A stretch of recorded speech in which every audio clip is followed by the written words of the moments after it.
Welcome to the Explainer, everyone. Today we are looking at something the tower defense simulator community has been wanting for literally years, the War Machine. You know it, you love it, you probably can't get it. Right now it's this elusive, forbidden admin tower that regular players desire so much. But what if there was a balanced way to bring it to the rest of us? Well, today we're breaking down a highly detailed community rework proposal that does exactly that. Let's get into it. Just imagine for a second, what if this mechanical terror was actually in your regular loadout? I mean, dropping a maxed out accelerator or engineer is a huge rush, but the War Machine? That's the stuff of myths. Everyday players desire this thing so much. This proposal gives us a really solid look at how it could actually work in-game, fairly, without totally breaking the economy. Let's run through today's agenda real quick. First up, the exclusive tower. Then, a balanced foundation.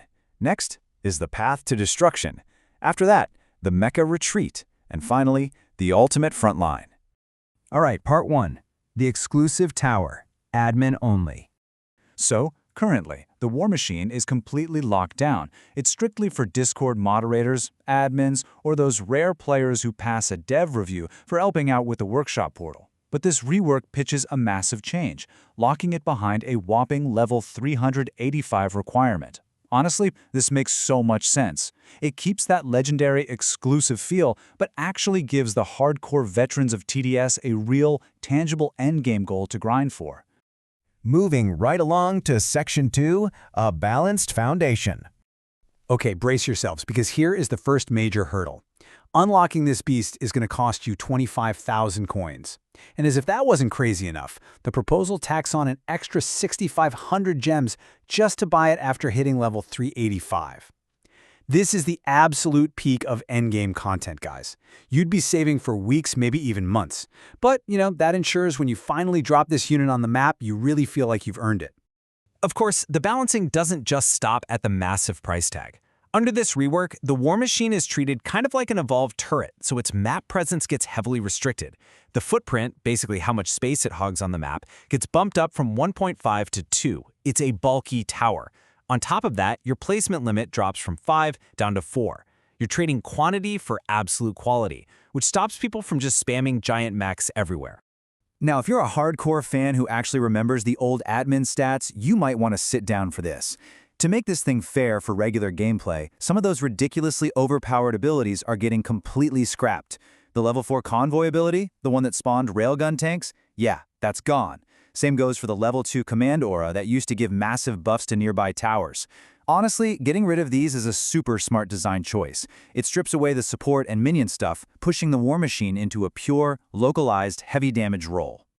Which brings us to Section 3, the path to destruction. I absolutely love the proposed inventory description for this. Listen to this. The last recourse of the threat defense strategy. An exosuit built for pure destruction. It just sets the tone perfectly. This isn't your everyday frontline defense. It's the ultimate panic button for when a wave is completely overwhelming you and you just need something obliterated. And the raw data totally backs up that epic description. Take a look at this upgrade progression. Getting it on the field at level 0 sets you back $6,750, giving you a decent 40 DPS. But if you look all the way down that total cost column to level 5, you are staring at a massive 155,637 in-game cash investment. The payoff, though? A baseline DPS of over 540. It's an insane cash sink for the late game, but it rewards you with unparalleled firepower that'll just melt bosses. So what does that actually mean for your game flow? Well, there's a really clear shift in how this tower plays. In the early game, level 0 and 1, it relies completely on its dual miniguns. It's good, but, pretty standard. The real game changer hits at level 2. That's when you unlock the Stark missiles, bringing heavy explosive damage to the table. By level 4, with those extra rocket volleys, the DPS spikes to over 405. Adding those rockets totally transforms its aggressive potential. But the really crucial stuff happens when you hit those crazy expensive final tiers. At level 4, it finally gets hidden detection, so absolutely nothing is sneaking past. Then, at level 5, it becomes completely immune to stun and freeze. It is literally an unstoppable force. But the biggest deal of all, level 5 unlocks a brand new, incredibly cinematic active ability, the Mecha Retreat. Let's break that down in Section 4, the Mecha Retreat. Here is exactly how this wild sequence plays out. For $15,000 in-game cash, you hit the ability. The War Machine literally fires its thrusters and takes off, taking about 5 seconds to clear the battlefield. Where it was standing, a symbol pops up on the ground. This means the base tower stops doing damage, you can't sell it, and nobody else can build on that spot. Then, 3 seconds later, boom, a standalone heavy mecha turret drops right onto the front line. Now naturally, dropping a giant mech onto the track needs some really strict balancing. So, you can only have one mecha turret active at a time per player. It's got a 100-second initial spawn cooldown and a 200-second cooldown on the ability itself. Plus, using it adds a 50-second penalty to the cooldowns of any other war machines you have placed, capping out at 100 seconds. Oh, and it can't be healed by the medic base. Once it's destroyed, your original war machine just flies right back down to its spot 8 seconds later. Finally, Section 5, the ultimate frontline.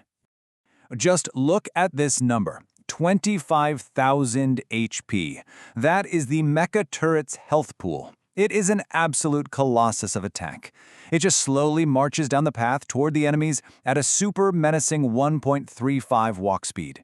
It is literally designed to be a giant roadblock for late-game bosses. Let's quickly run through its tactical loadout. Alongside that massive 25k health, it's rocking 25% defense and freeze immunity. It's also an amazing universal detector, but it actually splits the job. The dual miniguns track hidden and lead enemies, while the quad dorsal rockets handle lead and flying enemies. And when it fires those rockets, it unleashes a payload of 8 at once for some crazy splash damage. And this right here perfectly illustrates just how terrifying the mecha turret really is. Because it fires its miniguns and those quad rockets at the exact same time, the damage output is off the charts. Against the single target, you're getting a very solid 629 DPS.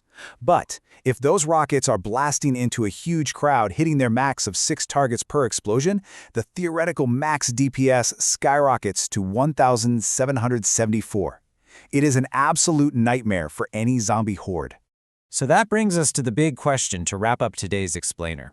Looking at that massive level 385 requirement, the crazy 25,000 coin cost, and the brilliant balancing of that Mecha Retreat ability, is this community rework actually ready for the real game?